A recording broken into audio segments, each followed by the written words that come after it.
Yo, what's up, YouTube? Welcome to the Coffee Pod. My name is Chishu Zed. Drink the coffee, it'll make you feel better. I almost broke up with my husband because I thought he was boring.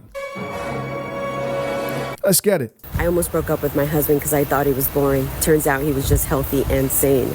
You see, when I was dating my husband, I realized how joyful he was, how active he was, how motivated, career, goal-driven, money saver, never wanted any problems. And every time we became misaligned, he would just want to sit down and talk about it calmly, hear each other out, forgive each other if necessary, and just move on and continue growing. And I misinterpreted this as him not fighting for my love. You see, I grew up in a very chaotic type of love, the novela type, where everybody's slamming doors, yelling at each other. You don't talk to each other for days. And so I thought that that was love. I thought that that was passion. And what I want to remind you of is to look back at the type of love that you grew up around and ask yourself if you were just addicted to a chaotic, dramatic type of love, and realize that that's not the type of love that you need now in your relationship, that you need now to grow. God doesn't want that for you. You understand? Look at that for a second and ask yourself, how do you want to love? How do you want to be loved? Because I'll tell you one thing, it's not the novela type of love. Wow. So we have a woman here who confessed that, hey, I almost broke up with my husband, divorced her husband because he was boring. And what did she define as boring? Well, he was stable. He wanted to talk through conversations instead of fighting, arguing, chaos, drama. Thank goodness for her in her marriage. She realized that she was making probably one of the biggest mistakes of her life, that is a good man to have.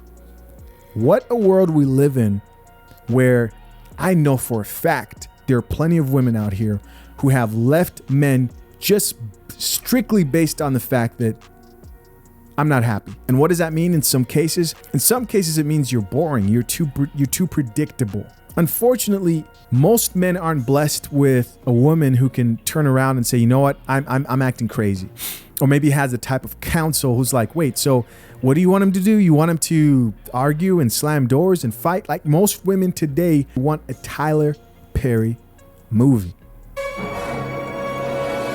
They don't want peace, right? They want problems all the time. Drink the coffee, it'll make you feel better. And I want to focus on something she said.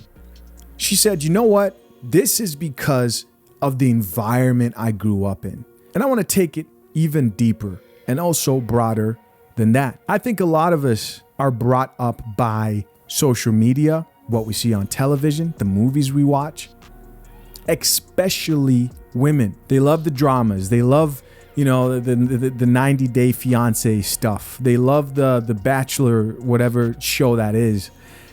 They love the Housewives of Atlanta, right? They love that drama, and a lot of them want that drama in their relationship. And if they don't feel like they're getting that type of drama, problems, chaos, a lot of women will leave because she'll be, quote unquote, unhappy.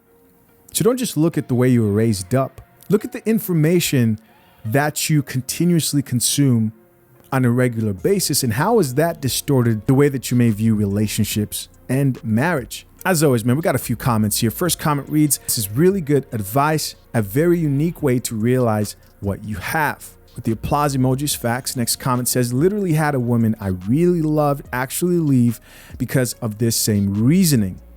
Too bad she hadn't realized the same thing. She would say I'm too mature for her, too good, and the best she'd ever have, but we weren't going to be together because she was looking for something else. Yeah, she viewed him as that friend. I can totally relate to that, bro, somebody else added. She would almost hate herself in the coming years for doing that. That's facts. That's facts. That wall is coming. Fast, not slow. Get your fast, not slow hoodies. Keep doing you. He goes on to say, keep creating value for yourself and those around you, and the right girl willing to align/conform to your reality will avail herself. Keep slinging, my man. With the strong arm emojis, some good encouragement from another male there. Always good to see. Next comment read, it took me 42 years, parentheses, of course, with therapy, to find healthy love. Only when I loved myself. Dear God, what a nightmare of an experience.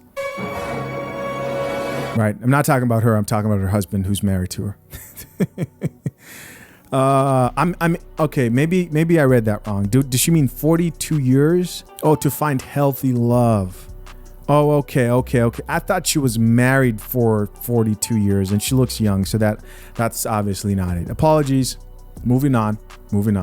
So she's doing good now. Next comment reads, I was and I didn't know and it messed up my marriage. Damn. Okay, so we have a woman here who's like, hey, I thought like this and it ruined my whole marriage. Another comment reads, great word. We crave the excitement of our trauma because it's familiar to us. So last comment here says, so what made you finally realize that was the love you can accept now? What changed that made you see the difference? She responded and said, I think when you're stuck reacting to things the same way, it builds but doesn't necessarily feel fruitful.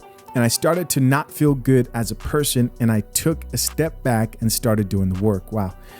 Congratulations and respect on this lady. The gentleman added and said, that's amazing. I'm glad you had that ability to step back and put in the work. Something a lot of women today don't want to do. I don't drink coffee. But they'll drink a ton of tea though, right? He goes on to say, thank you for sharing your story. It's needed much more than you know. Bless you and your marriage. So he actually might be in that situation himself. I'm going to end this with a little bit of advice. Gentlemen, if you, again, don't take this the wrong way, but I think tribulation does build character. And there's no better tribulation than to challenge yourself and also the people around you to an extent. And I'm not saying create a difficult environment for your woman. What I am saying is there are a lot of guys out here who don't really have healthy expectations for their significant other, right? There are men out here who think by doing everything that woman asks, then that woman is going to appreciate him. It doesn't work like that. Life doesn't work that way. You know, as a man, you should have expectations, and this helps with this. You wanting a woman to cook for you once in a while, you creating expectation and structure from her will lessen those boredoms. It's just the truth, right? See, that's why guys never complain about this, because guys are always too busy worrying about their burden of performance, always too busy worrying about bringing home the check. They don't have time to sit down and be bored because they know at the end of the day, regardless of what a woman may say, we're in a partnership, it's 50-50. It's not. You're going to get blamed at the end, right? Either you're not making enough money. You know that pressure is on you.